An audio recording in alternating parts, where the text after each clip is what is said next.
여러분 안녕하세요. 조철이 박사 통통통 시간이 왔습니다. 자, 이번 시간에는 코로나19와 중국 관련 비즈니스의 흐름에 대해서 종합적으로 키워드를 제시하겠습니다. 3월 달은 당분간 여러분들 소중한 자신을 지키는 게 가장 우선인 것 같습니다. 지금 뭐 한국을 포함해서 지금 다양한 국가들 거의 100개 이상 되는 국가들이 지금 관련돼 있고요. 그 다음에 앞으로 우리나라도 좀 안타깝지만 한국에서 해외로 나갈 때 입국을 제한한 국가 지역이 거의 100여 개의 국가가 되고 있습니다. 전 세계 200개국의 반은 현 상황입니다. 그래서 우리는 지금 일단은 자신 주변을 좀 정리하고 지켜야 되기 때문에 자, 코로나19 대응책, 마스크를 쓴다, 손을 씻는다, 충분한 수면을 한다, 운동을 한다, 면역력을 강화한다. 여러분들 이제 자신을 지켜야지 결국은 국가도 같이 관련해서 우리가 만들어갈 수 있습니다. 결국 국가가 지켜줘야 되는데 국가가 지키기 전에 우리 자신을 지키는 게 우선인 것 같습니다.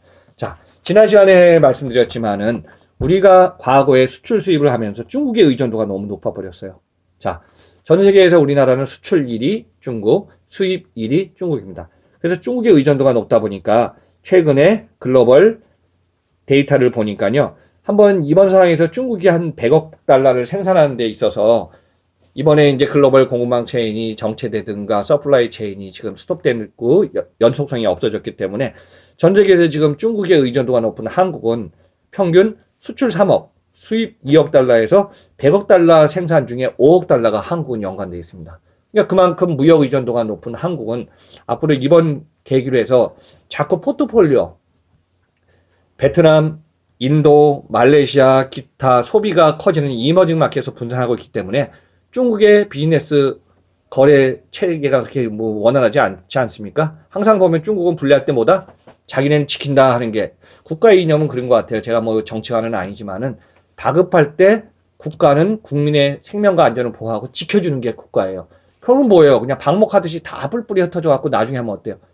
국가의 의미가 없지 않습니까? 그래서 지금 국가라든가 지역이라든가 단결력을 갖고 자기네 어떤 특정 지역이나 특정 저기를 갖다 보호해 주는 게 그 기관의 역할인 것 같습니다. 근데 이제 안타까운 현실이 계속 있다 보니까 우리나라도 이미 시작됐지만은 LG, 삼성, 대기업군들이 벌써 중국에 해서 베트남, 인도, 말레이시아 쪽으로 지금 다 쉬프트 이전하고 있듯이 글로벌의 포트폴리오를 갖다 이번 기회에 분산하면서 세계 공장이 중국을 빨리 지금 탈피하면서 지금 가는 것이 중요할 것 같습니다. 중국이 우리의 영원한 우방도 아니고 영원한 적도 아니에요. 글로벌 비즈니스에서는요, 필요에 의해서 만나고 필요에 의해서 움직이기 때문에 누구를 좋다 나쁘다가 아니라 결국은 필요하면 같이 움직이는 게 글로벌의 거래 질서 체계입니다. 그래서 첫째, 우리나라 이게 빨리 탈피됩니다. 근데 우리나라보다 더 큰 게 뭐냐면 미국은 수출 수입이 6억 달러예요. 미국이 1등, 한국이 2등이에요. 그리고 일본은 이제 그 다음에 적고요. 그러다 보니까 우리나라가 30에서 40% 정도 의존하는 걸 갖다 자꾸 탈피하면서 지금 해외로 나가는 것이 저는 필요하다고 보고 있습니다.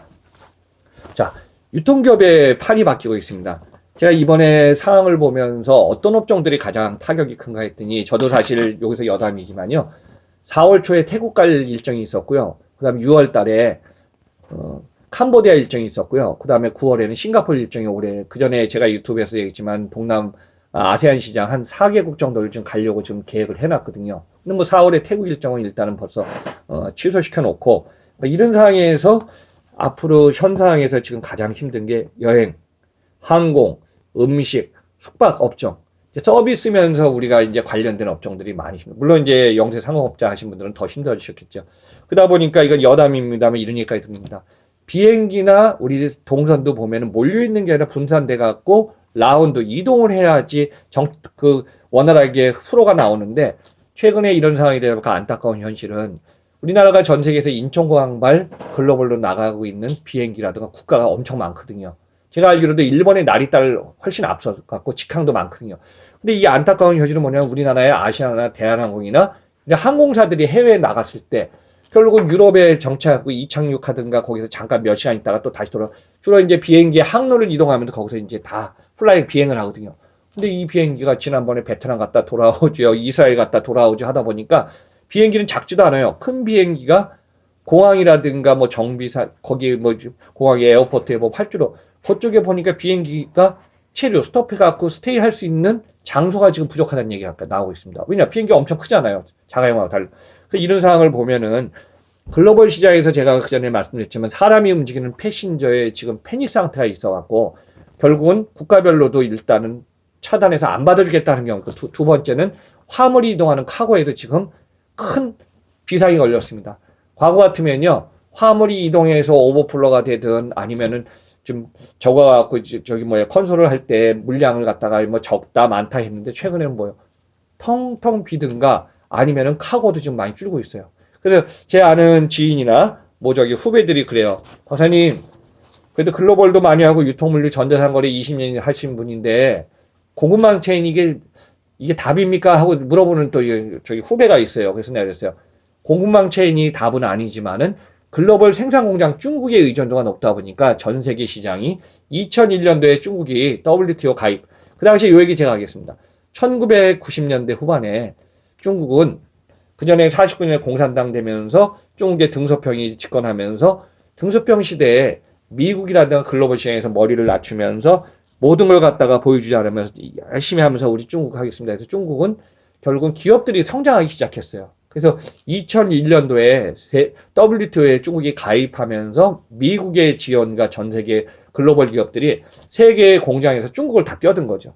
근데 그 중국 시장이 최근에 엄청 급격히 성장하다 보니까 1달러, 1인당 개인 10,000달러의 시대까지는 올라왔습니다. 경제 성장률도 제가 지난 시간에 잠깐 얘기했지만은 중국 계속 고점 찍을 때는 2007년도에 14%까지 가다가요. 최근에 5년 사이에는 6.7, 6.6, 6.5 쭉 하다가 작년 2019년에 경제성 6.1에서 그냥 딱 스톱시켜 버렸어요. 근데 중국 같은 경우 지금 이 상황이 올해는 더 안 좋은 상황으로 갈 수도 있다는 얘기죠.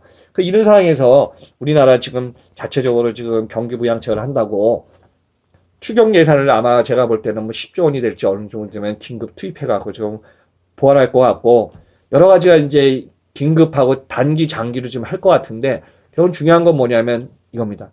1, 4분기 1월, 2월, 3월 달에 힘들었던 상황이 2, 4분기에 반등해서 올라가는 데 좀 시간이 걸립니다. 그러면 여러분 생각해 보세요. 4분기 중에 상반기 1월부터 6월까지의 이 심각한 하강 국면이 있다 보면 반등하더라도 서서히 제가 볼 때는 7, 8, 9 정도에 올라올 것 같은데 7월, 8월 달 뭐가 있죠? 우리 여행 가지 않습니까? 결국은 바캉스, 휴가철 이런 시즌이 겹쳐버리면은 또 9월까지 덥잖아요.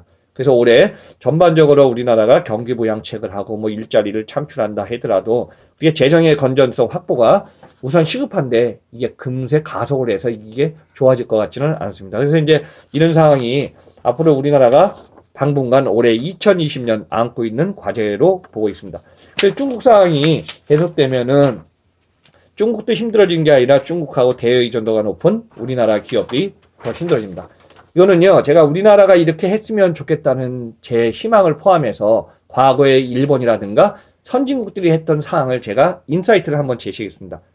중국의 의존도가 높은 기업이 유턴한다 그랬죠.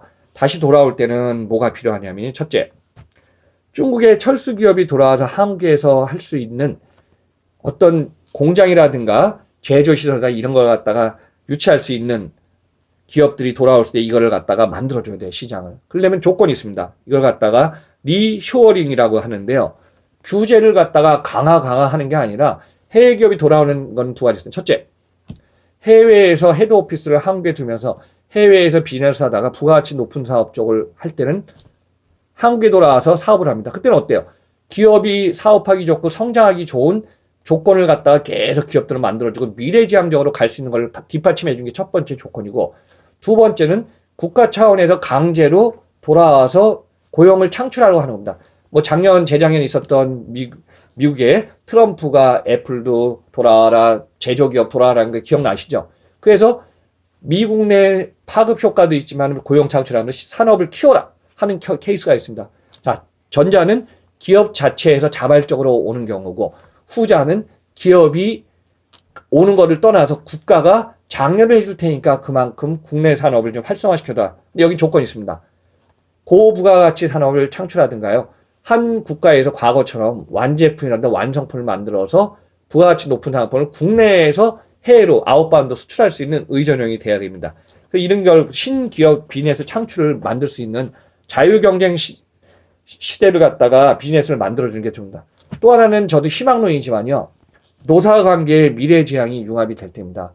뭐 자동차 산업뿐만 아니라 일반 산업재, 기관 산업 같은 경우는요. 제가 그랬어요. 과거에도 저 이제 글로벌 30년 보면요. 손을 들어서 노동 문제가 해결되고 임금이 상승되는 시대는 벌써 제가 끝났다 그랬지 않았습니까?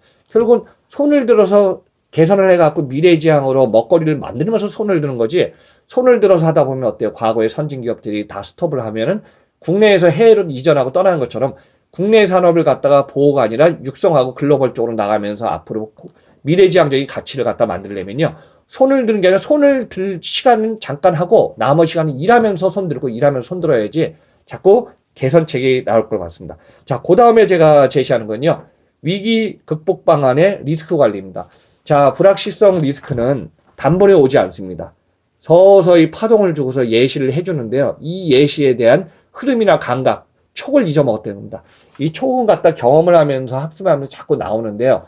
우리나라가 아무리 잘하더라도 자본주의, 글로벌 금융시장 마켓 넘버에 미국은 쫓아갈 수 없지만은 한국이 쫓아가는 만큼의 노력을 해서 앞으로 한국형의 미래지향적인 위기 극복 방안을 이번 기회에 좀 만들었으면 좋겠습니다. 과거에 보면은 많이 좋아졌다고 하지만은 결국은 국가의 CEO나 기업의 리더, CEO나 체어맨들은요, 이 리스크 상황을 갖다가 판단하고 결정해갖고 방향을 설정하지 않으면요, 결국은 질질 끌려가다가 맨발에 헛발질만 하다 보면 결국은 힘든 세상이 됩니다. 그래서 제가 여기서 강조하고 싶은 건 뭐냐면은 국민들, 소중한 국민들, 우리 1인이 각자 열심히도 이번 기회에 진짜 자신을 소중히 하겠지만은 기업도 국가도 미래지향적으로 서로 이제 극복 방안을 좀 해주는 것이 너무 중요합니다. 그래서 앞으로 이런 부분을 생각해보면은 우리가 서로 힘을 합쳐서 나간다면은 향후에 우리나라도 이걸 갖다가 좀 대처해 나가지 않을까 보고 있습니다. 그래서 중국의 의존도를 너무 지양하지 말고 이번 기회에 중국하고 벌써 준비했지만 서서히 탈피하면서 우리나라에 잘할 수 있는 포텐셜을 갖다 만들어서 글로벌 지향에 분산하면서 한국형을 만들어가기를 저는 간곡히 여러분들한테 제시하고자 합니다. 자, 오늘도 여러분들 들어주셔서 감사하고요. 조철희 박사 통통통 매주 월요일 날 계속 갑니다. 감사드립니다.